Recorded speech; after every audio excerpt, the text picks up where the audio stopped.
নমস্কার শিক্ষার্থীরা, এই সেশনে আমরা জানব কিভাবে একটি হারমেটিক কম্প্রেসর মোটরের টার্মিনাল সিকোয়েন্স চিনতে হয় একটি ক্ল্যাম্প মিটার বা টং টেস্টার ব্যবহার করে।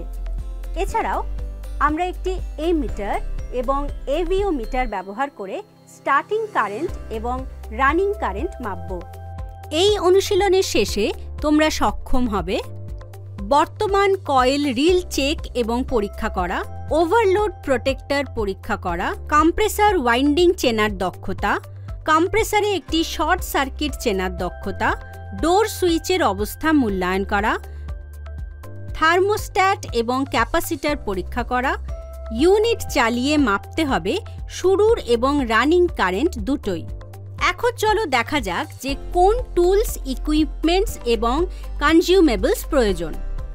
10 মিলিমিটার টিপ এবং 200 মিলিমিটার লেন্থের স্ক্রুড্রাইভার, 200 মিলিমিটার লেন্থের insulated cutting plier, Philips screwdriver set, ohmmeter, ammeter, voltmeter, clamp tester, screwdriver set, combination pliers, 100 millimetre লেন্থের ইলেকট্রিশিয়ান নাইফ। রেফ্রিজারেশনের সমস্ত ইলেকট্রিক্যাল কম্পোনেন্ট, ডাইরেক্ট এবং ইনডাইরেক্ট দুটোই। 0.5 horsepower single phase induction motor 230 volt থেকে 240 volts, 10 amp direct online starter 240 volts, current coil relay, overload protector, 1 square millimetre lead wire, 2 metre crocodile clip সহ 2 meter wire, thermostat, capacitor, 2.5 square millimeter PVC multi strand কেবলের 5 meter, 16 amp 1 CDP switch 240 volt. এখন টার্মিনালগুলি শনাক্তকরণ এবং প্রতিরোধের পরিমাপের প্রক্রিয়াটি দেখা যাক। টার্মিনালগুলি চিহ্নিত করুন এবং প্রতিরোধের পরিমাপ করুন। বর্তমান কয়েল রিলে পরীক্ষা করুন। একটি ওম মিটার দিয়ে 4 এবং 5 টার্মিনালের মধ্যে ধারাবাহিকতা পরীক্ষা করুন, এটি উপস্থিত থাকা উচিত। একটি কার্যকরী কারেন্ট কয়েল রিলের জন্য 1 এবং 2 টার্মিনালের মধ্যে ধারাবাহিকতা খুঁজে বের করুন। অকার্যকরী অবস্থায় টার্মিনাল 5 এবং 6 এর একটি ওপেন সার্কিট থাকা উচিত। রিলেটি উল্টো দিকে ঘোরান। যদি আপনি 5 এবং 6 টার্মিনালের মধ্যে ধারাবাহিকতা খুঁজে পান যখন রিলেটি উল্টো দিকে থাকে, এটি নির্দেশ করে যে রিলেটি সঠিকভাবে কাজ করছে। রিলেটিকে তার আসল অবস্থানে ফিরিয়ে আনুন। যদি টার্মিনাল 2 এবং 3 এর মধ্যে কোনো ধারাবাহিকতা না থাকে, তার মানে রিলে সঠিকভাবে কাজ করছে। রিলের প্লাঞ্জার দেখুন। যখন এটি উল্টো দিকে ঘুরিয়ে দেওয়া হয় তখন এটি একটি শব্দ সহ উপরে যাওয়া উচিত। এটি ফিরিয়ে দেওয়ার ফলে এটি একটি শব্দের সাথে নিচে নেমে যাওয়া উচিত। যদি কোনো শব্দ না হয় তাহলে রিলে ত্রুটিপূর্ণ হতে পারে। ওভারলোড প্রোটেক্টর পরীক্ষা করুন। একটি ওম মিটার ব্যবহার করে 1 এবং 3 টার্মিনালের মধ্যে ধারাবাহিকতা যাচাই করুন। যদি টার্মিনাল 4 এবং 5 এর মধ্যে ধারাবাহিকতা উপস্থিত থাকে তবে এটি নির্দেশ করে যে দ্বিধাতব পরিচিতিগুলি কার্যকরী। ধারাবাহিকতার অনুপস্থিতি একটি ত্রুটিযুক্ত ওভারলোড সুরক্ষাকারীকে বোঝায়। ডিস্কে জং তৈরির কোনো লক্ষণের জন্য ওভারলোড প্রোটেক্টর পরীক্ষা করুন। যদি মরচে থাকে তাহলে প্রোটেক্টরটি ব্যবহার করার পরামর্শ দেওয়া হয় না। ফ্র্যাকশন হর্স পাওয়ার হারমেটিক কম্প্রেসরের জন্য একটি ওম মিটার ব্যবহার করে কম্প্রেসর উইন্ডিং টার্মিনাল পিনগুলি শনাক্তকরণ। কাজ শুরু করার আগে নিম্নলিখিত বিষয়গুলি মনে রাখবেন। রানিং উইন্ডিং প্রতিরোধ সর্বদা স্টার্টিং উইন্ডিং এর চেয়ে কম থাকে। স্টার্টিং উইন্ডিং প্রতিরোধ সর্বদা রানিং উইন্ডিং এর চেয়ে বেশি হয়। কম্বাইন্ড রেজিস্ট্যান্স হল স্টার্টিং এবং রানিং উইন্ডিং রেজিস্ট্যান্সের সমষ্টি। পদ্ধতি: উপযুক্ত পরিবেশে ওম মিটার সেট করুন।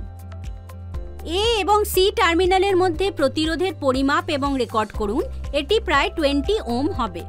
নির্ধারিত স্থানে রেকর্ড শিট টেবিল নাম্বার 1 এ মানটি রেকর্ড করুন। এ এবং বি টার্মিনালের মধ্যে প্রতিরোধের পরিমাপ এবং রেকর্ড করুন প্রায় 40 ওম। রেকর্ড শিটে নির্দিষ্ট বিভাগে এই পাঠটি নথিভুক্ত করুন। টার্মিনাল সি এবং বি এর মধ্যে প্রতিরোধের পরিমাপ এবং রেকর্ড করুন প্রায় 60 ওম। এই পরিমাপটি রেকর্ড শিটের উপযুক্ত বিভাগে লক করুন। এ হিসাবে চিহ্নিত টার্মিনাল পিনটি সাধারণ টার্মিনাল হিসাবে কাজ করে। বি লেবেলযুক্ত টার্মিনাল পিনটি প্রারম্ভিক ঘূর্ণনের প্রতিনিধিত্ব করে। সি হিসাবে চিহ্নিত টার্মিনাল পিনটি চলমান ঘূর্ণনকে বোঝায়। কম্প্রেসরের শর্ট সার্কিট পরীক্ষা করা হচ্ছে। উপযুক্ত স্কেলে ওম মিটারটি সামঞ্জস্য করুন RX 10000। এ প্রোবটিকে কম্প্রেসরের টার্মিনালের সাথে সংযুক্ত করুন। কম্প্রেসরের ধাতব আবরণের সাথে বি প্রোব সংযুক্ত করুন। একটি ধারাবাহিকতা পরীক্ষা পরিচালনা করুন। ধারাবাহিকতার অনুপস্থিতি বোঝায় যে সংকোচকারীটি ভিত্তিহীন নয়। ডোর সুইচের অবস্থা মূল্যায়ন করা। রেফ্রিজারেটর চালু করুন। ক্যাবিনেট বাল্বের অবস্থা যাচাই করতে রেফ্রিজারেটরের দরজা খুলুন। এটা উজ্জ্বল হওয়া উচিত। যদি বাল্বটি জ্বলতে না পারে তবে বাল্বটি পরীক্ষা করে দেখুন। যদি বাল্বটি সংযুক্ত বা ত্রুটিযুক্ত বলে মনে হয় তবে এটি প্রতিস্থাপন করুন এবং এটি আলোকিত হয় কিনা তা পর্যবেক্ষণ করুন। বাল্ব বদলালে সমস্যার সমাধান না হলে রেফ্রিজারেটর বন্ধ করে দিন। দরজার সুইচটি তার অবস্থান থেকে আলাদা করুন এবং সংশ্লিষ্ট তারগুলি বিচ্ছিন্ন করুন। সুইচটির চালু এবং বন্ধ উভয় অবস্থান পর্যবেক্ষণ করে এর ধারাবাহিকতা নির্ধারণ করতে একটি ক্ল্যাম্প মিটার বা টেস্ট ল্যাম্প ব্যবহার করুন।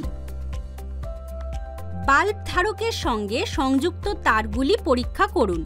যদি দরজার সুইচটি ত্রুটিযুক্ত বলে মনে হয় তবে এটি প্রতিস্থাপন করুন এবং তারগুলি নিরাপদে পুনরায় সংযোগ করুন।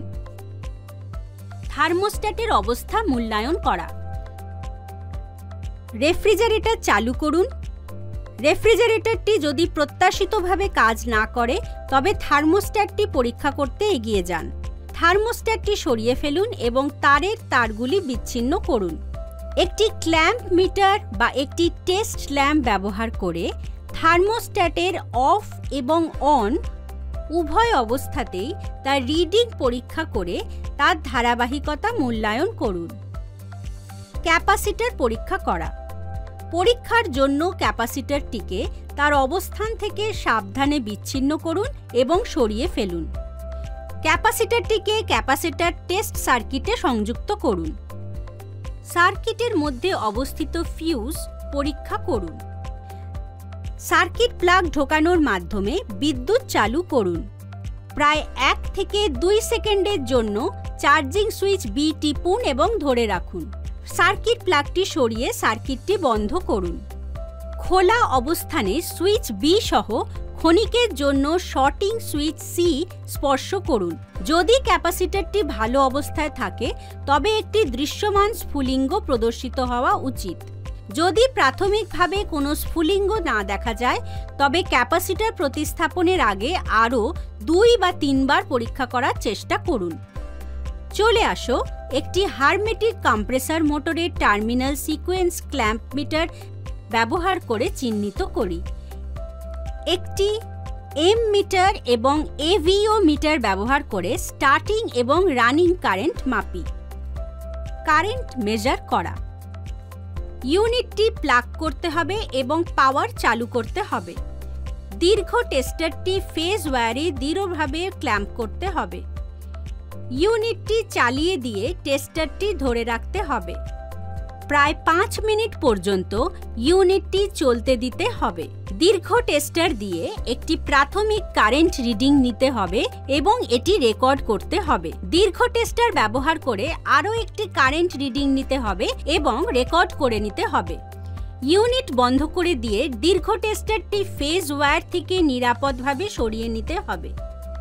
রিক্যাপ, এই বিষয়ে আমরা জানতে পারলাম কারেন্ট কয়েল রিল চেক এবং পরীক্ষা করা, ওভারলোড প্রোটেক্টর পরীক্ষা করা, কম্প্রেসর ওয়াইন্ডিং চেনার দক্ষতা, কম্প্রেসরের শর্ট সার্কিট চেনার দক্ষতা, ডোর সুইচের অবস্থা মূল্যায়ন করা, থার্মোস্ট্যাট এবং ক্যাপাসিটর পরীক্ষা করা, ইউনিট চালিয়ে মাপতে হবে স্টার্টিং এবং রানিং কারেন্ট দুটোই।